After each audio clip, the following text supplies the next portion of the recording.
Now, at some point in the next 3 or 4 months, you're going to have to get your head around the fiscal plans of the different political parties. It's going to be such a big part of the election argument. So, if you agree with that, why not get it out the way now? We'll debate the differences between Conservative and Labour parties soon, but first here's Duncan Weldon to help you understand where they're both coming from. It's clear that questions about spending and borrowing will dominate much of the election campaign.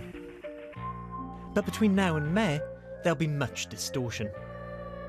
Nothing we want to achieve will be possible unless we eliminate our deficit and deal with our debts. I'm a Labour leader who's going into an election saying outside a small number of protected areas, departmental spending will be falling year on year until we balance the budget. Listening to the party leaders talking about their fiscal plans is a bit like wandering around a hall of mirrors. Nothing is quite what it seems. They all talk about wanting to balance the books, but they're using different definitions. The Conservatives want to balance the overall government budget and then run a surplus. That means taking more in tax than goes out as spending. Labour, on the other hand, only want to balance the current budget. That would mean spending on things like public services and welfare was funded through tax, but they could still borrow to fund capital spending. The difference between balancing the overall budget and just the current budget is potentially very large. If the plans outlined in the Office for Budget Responsibility's most recent report were followed, and the UK was running a chunky surplus by 2019-20, that would require £48 billion of more cuts or tax rises. If the Conservatives wanted such a large surplus, that's what they would have to find. But if they only wanted a small surplus, they would need only £28 billion of tax rises or spending cuts. Labour's less tight plans imply cuts or tax rises of between £7 billion and £28 billion. The Lib Dem plans imply the same range as Labour. The biggest potential gap that I think we can think about is somewhere in the region of £40 billion. But that's dependent on the Conservatives not just delivering an overall balance, but an overall surplus, which is what's wired into their plans at the moment as were produced at the autumn statement. Now, in truth, they might not go that far. They might just go for a balance. If they were to do that, then actually the gap starts to come down and could be as low as 20 billion, which is still a very, very big number, but nevertheless, nothing like the 40 billion, which lots of people are talking about. In any election campaign, the various parties will try and distort their opponents' plans. They've already accused each other of having a black hole. But in one sense, all of the parties have a black hole. Because although they've told us what their fiscal targets are, no one has yet spelt out in detail the exact tax rises and spending cuts that we use to hit that target. But the general public don't follow the twists and turns of the different parties' plans. The average voter actually isn't interested in what the parties say on the specifics of economic policy. To them, it's all just a hall of mirrors. Instead, what they're interested in more so are the broad themes surrounding the economy. And so they're looking at each party and thinking, well, which one do I trust? Which do I think can be effective? And which do I think will do things in a fair way? And it's those questions that they'll be asking themselves about each of the main parties, rather than the specifics about this percentage growth or this percentage cut or this percentage change. Whilst this fight matters politically, it will be the overall performance of the economy that determines the size of the government's borrowing. The OBR's central forecast is that public sector borrowing moves from a deficit of 5% of GDP this year to a surplus of 1% by 2020. That's based on productivity growth gradually improving. But they say, if productivity growth remains where it has been since 2008, then even billions of pounds of cuts won't close the deficit. It would still be 2% of GDP in 2020. On the other hand, if productivity rebounds strongly, then by 2020, the UK would be running a budget surplus of over 4% of GDP. Whatever happens to productivity, the difference between the parties' plans are potentially huge. Duncan Weldon there. Well, joining me now, our Shadow Chief Secretary to the Treasury, Chris Leslie, and the Conservative Party Chairman, Grant Shapps. Evening to you both, gents. And let's try and keep this really high fibre and throw light onto your different policies, because Duncan finds quite a big range in the potential outcomes under each of your parties. So, Grant Shapps first. How much surplus do you want there to be at the end of the Parliament? Do you just want to balance the budget, or do you want 25 billion of extra No, we want to make sure that we're paying down the debt the real debt in order that future generations are not having to be saddled with debt which they have no chance of repaying. Right. And to simplify that whole report, it's really straightforward. We believe that it's important to be paying down that debt. The Labour plans only deal... Just your plans, please, just your plans for the moment. Only for simplicity, because you're about to make the comparison, and it's a good lead-in. We want to make sure that we pay down the actual debt, so future generations don't get surplus. You want a surplus? We want a surplus, but their plans only pay down the current... Yeah, no, I understand that. They will never pay down the debt. But so if you're going to pay down the debt, that could mean you're going to have 100 billion of surplus or 20p of surplus. Both of those are consistent with paying down the debt. Which are you closer to?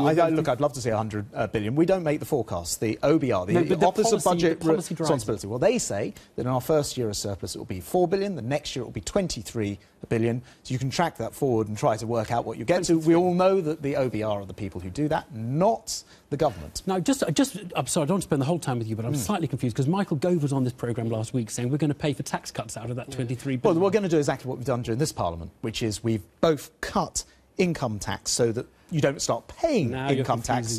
Well, it's very straightforward. When we first were elected, you started to pay income tax at £6,470. I understand that. You don't now have to pay until you earn 10.5 grand from this April. I understand that. No, but so we both cut taxes, and we can't have 23 billion and give it away. Well, hold on. All I'm saying is this: we've halved the deficit as a proportion of GDP. Yeah, I understand that. Okay. And we've managed to cut those income taxes, so you don't have to start paying income tax from this April until you earn 10.5.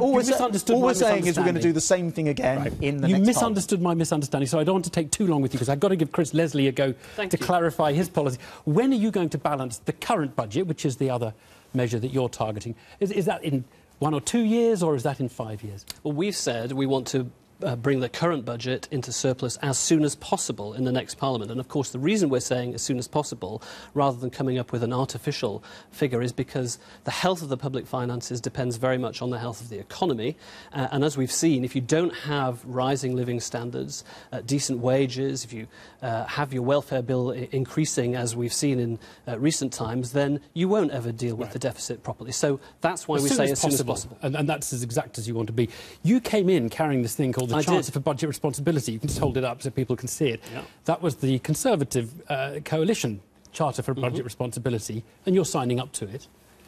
Yes, well, and that says the reason it's in 3 years on a slightly different measure. Well, no, that's why this is important. I brought it in for a reason, because this is the second example we've seen in as many weeks in 2015 of the Conservatives trying to sort of concoct all sorts of smears and falsehoods, trying to scare people about what the Labour position is. And in this case, it's backfired because they got entangled in their own spin. Essentially, they were trying to set up a particular number. They're going to try and, claim there's some sort of bombshells and all sorts of things. But what they've actually done is confirmed that it's better to target the current budget, and the reason is because we have to make a distinction from productive public investment. That's why you haven't answered the point about why because that says you do it in the third year and you're not going to... Well, except they say on a rolling 3-year basis. Okay, now, rolling three-year means that they never actually reach the horizon. In fact, you could see George Osborne, heaven forfend, if he was the Chancellor by 2020, still saying, oh, well, it's our rolling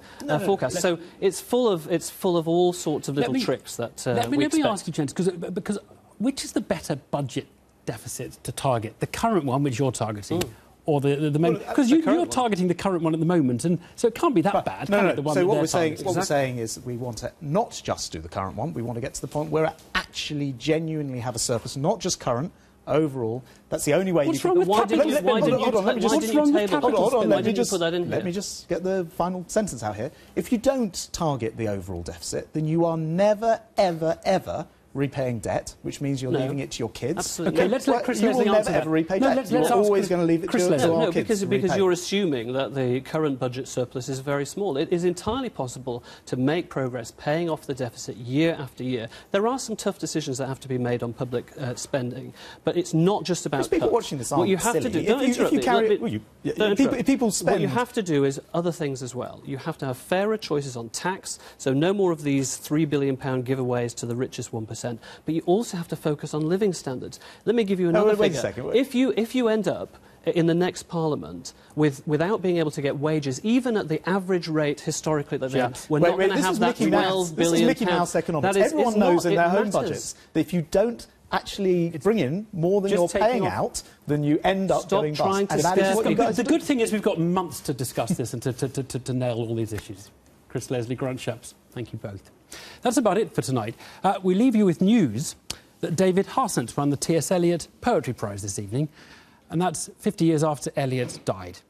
We leave you not with David's winning piece, but with the actor Fiona Shaw, who's reprising her award-winning recital of Eliot's most significant poem, The Wasteland. Good night.